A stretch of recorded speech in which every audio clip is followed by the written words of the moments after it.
Ladies and gentlemen, welcome back to this forum. My name is Ibsen Mamba, and this is Handball World. As usual, we are here to entertain ourselves, to learn from each other, and to promote talent. And to today, we are hosting Mark Barasa. I'll give him a chance to introduce himself. Baru. Thank you. Thank you, my brother. Wazi Baru. Okay. My name is Mark Barasa, 35-year-old, handball player. I've played for several clubs, and just to mention a few, I've played for GSU Handball Club. Right now, I'm playing for Rangers. That's what I can say. But in the field of handball, I think I've played from 203. 203, I was in primary. The person who introduced me to the game was one Mr. Fred, my geography teacher. He once came in our class and told us there's a game that is being introduced and it's called handball. First of all, when we went to the field, some people started laughing at us that we are playing the game for ladies, but we kept on playing. That's when I was introduced to handball. That was in 203 in class 8. So when I finished primary school, I went to Community Boys High School. That is where I developed my handball skills appropriately. I joined Form 1 in Community Boys 204. Then there was one teacher by the name Mr. Omai. I still remember that teacher. He told us that this school is for handball players. So you must join handball. All Form 1s were introduced to handball game during Form 1 games in the classes. So we were picked like we were around 30 students to go and play handball. I can remember one of them was Morris Makanga, David Wafula, Moses. There were so many of them. But when we were training, one of the teachers, games teachers, one is Mr. Nyongeza, who was the games master, told us, when you have decided to join handball, there's no any other game that you can play in this school. If it is handball, it is handball. 100% you give it to handball. And that is what we decided to do. During the Form 1, I was very lucky. In fact, we were only, I think, two. Myself, David Wafula, who qualified or even neared the first team players. Tulikuwa wawili tu peke yetu. Yes. In fact, that year, Kimili was playing second fiddle to Musingu boys. Every time they reached the final provincial finals, they were being beaten by Musingu boys. But that year, that is 204, we played provincials, rather nationals at Kapsokoni, and we were beaten thoroughly by Musingu. Then they took the nationals.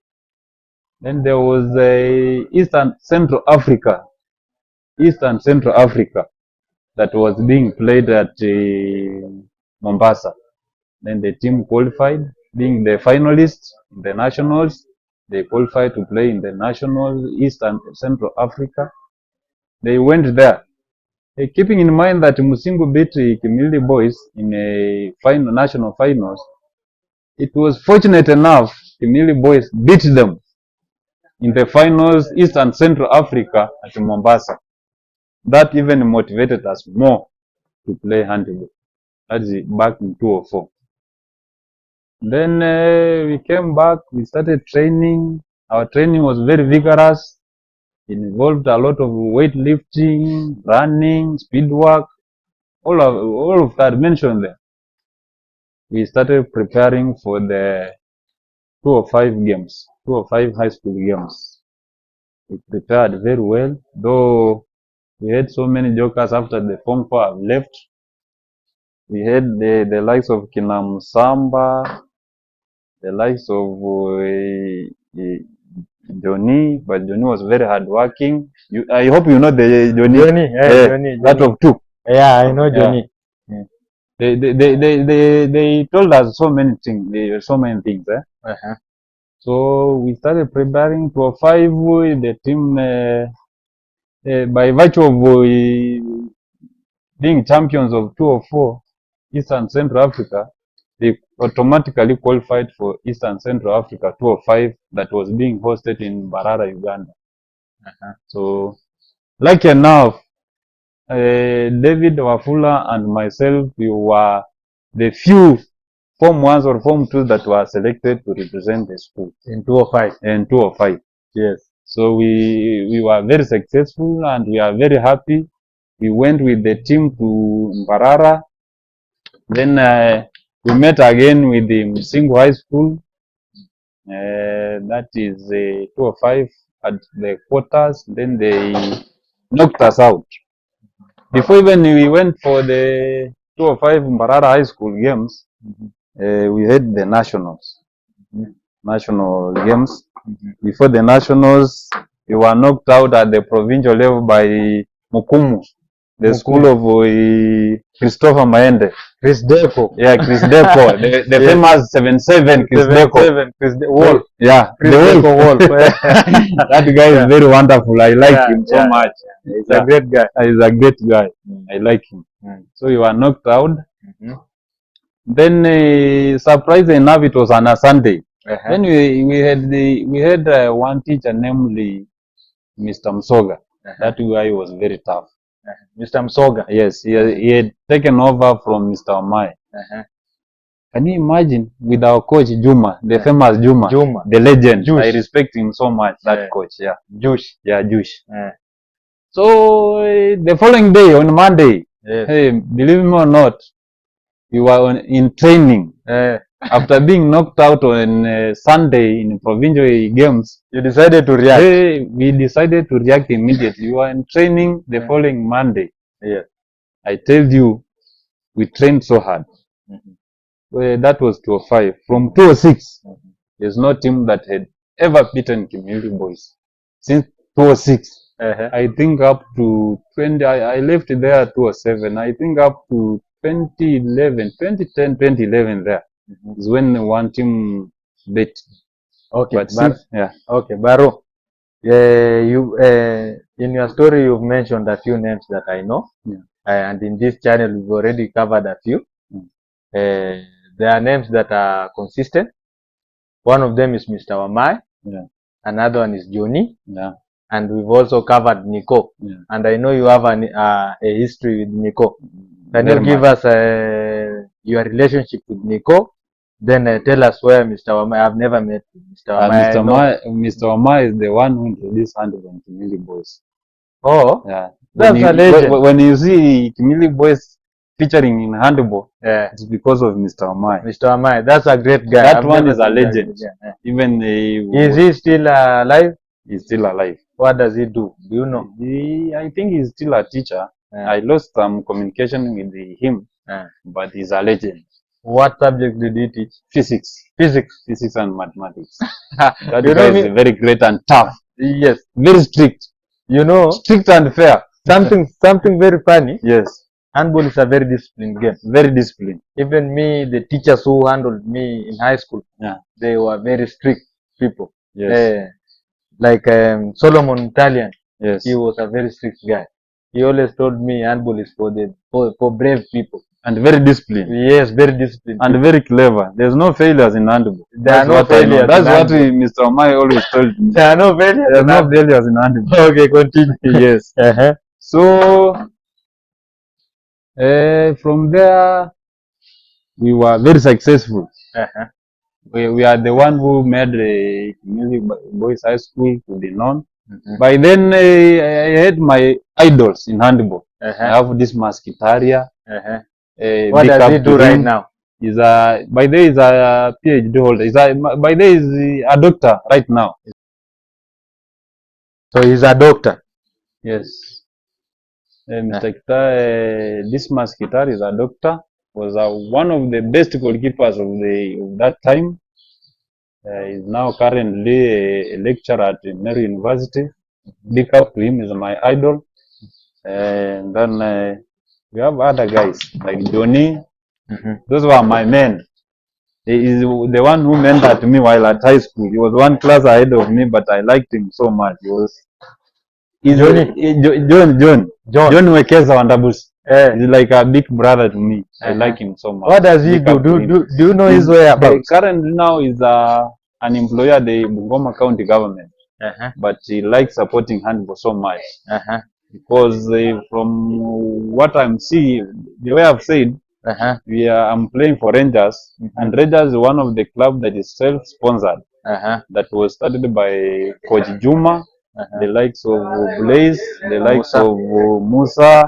Yes. I like it so much, and we are the financiers of that club. We finance it.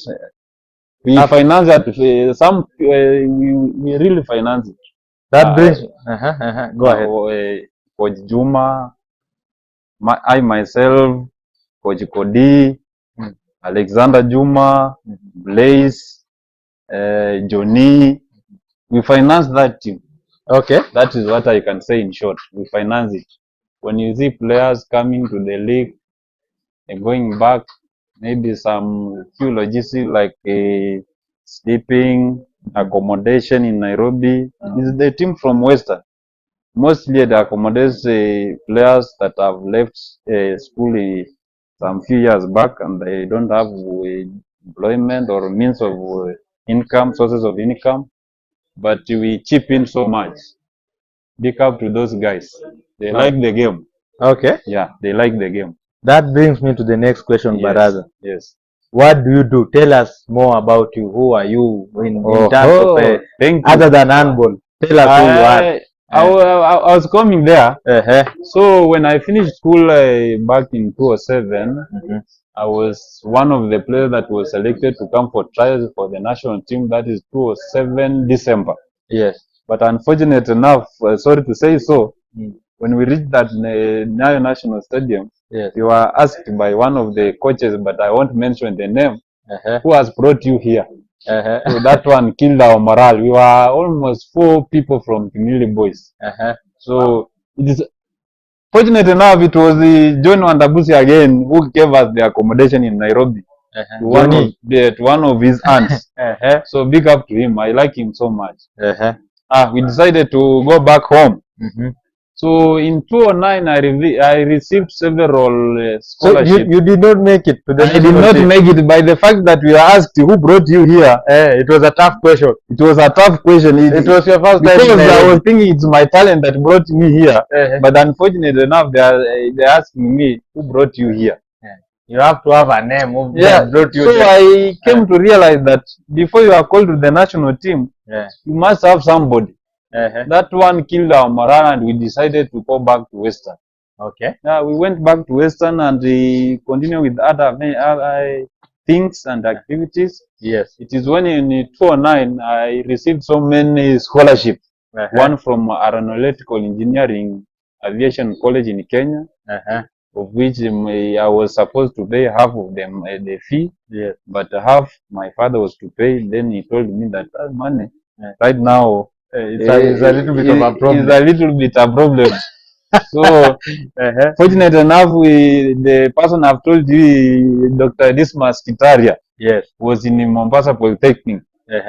He called me and he informed me that I've been given a scholarship to start what we call laboratory technology, something of the sort. Laboratory technician. Yeah, laboratory technician. Yes. But I found it a bit uninteresting to me, so I did not go. Mombasa, right now it's called the Technical University of Mombasa. TUM. Yes. Yeah, so I did not go, but I had received a letter for the scholarship to study there. Yes. That one aside. Then a short period, again I received a letter from I think one of the schools in Uganda. Yes. Called Kibibi. Kibibi. Yes. The famous Kibibi. The famous Kibibi. When you have gone to East Africa, it's a very famous institution that always comes there. And it plays serious handball. Yeah, it plays serious handball. Yes.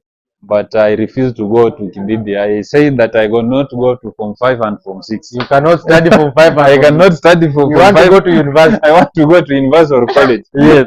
That one I refuse. I did not go. Yes. So that chance passed. Yes. Within a short period again, I received a letter, a call from one of the lecturers in Kibabi University. Kibabi University Kibabi Diploma Teachers Training College. To go and study there. So after receiving that letter, I was hesitant to go there. You But hesitated. the lecturer, in fact, used to one of my best coach, who is Juma, to convince me because they were paying half of the fee. So when he informed the father that they are going to pay half of the fee, my father accepted very quickly. So I had to abide by the instruction of my father. So I decided to go and study there. In fact, I found one of the lecturer, namely Mr. Barasa. Mr. Barasa. No, Mr. Nyongeza. Mr. Nyongeza. Yeah, the lecturer at Babi University. Then we teamed up with him. We started making a team. He was the coach. He was the coach. Fortunately enough, when he saw my abilities and skills in the field, he told me that you are going to assist me even in coaching or in training, training other people. So I decided that it's well. We teamed up with him. We started the serious handball now in Kibabi Diploma Teachers College. That was in 2009. 2009. And it started in 2008. Then in 2005, we had some players. 2010, we started serious handball. We went for competition in the colleges, zonal level, district level, regional level, provincial level. Before we proceeded for provincial level, we had some issues with the administration. What were the issues? We had not been given the sports shoes. Balls were not there.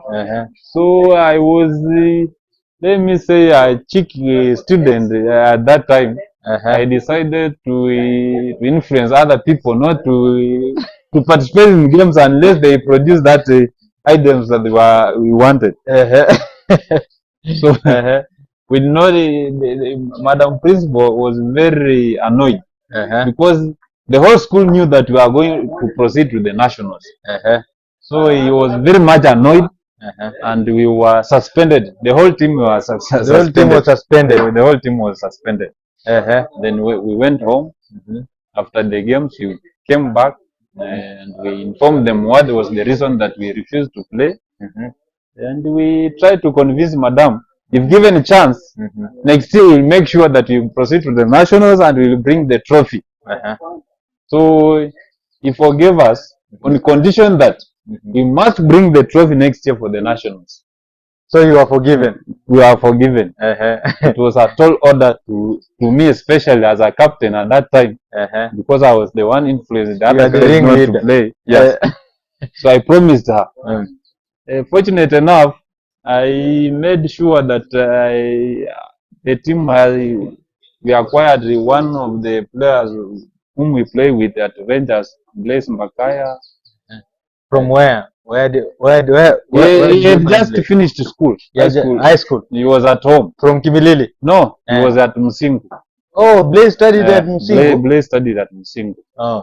So I went for Blaise Mbakaya. He was given a letter for study at Kibabi. We had one Amos Barasa who was studying at Community Boys. He was also a good handballer.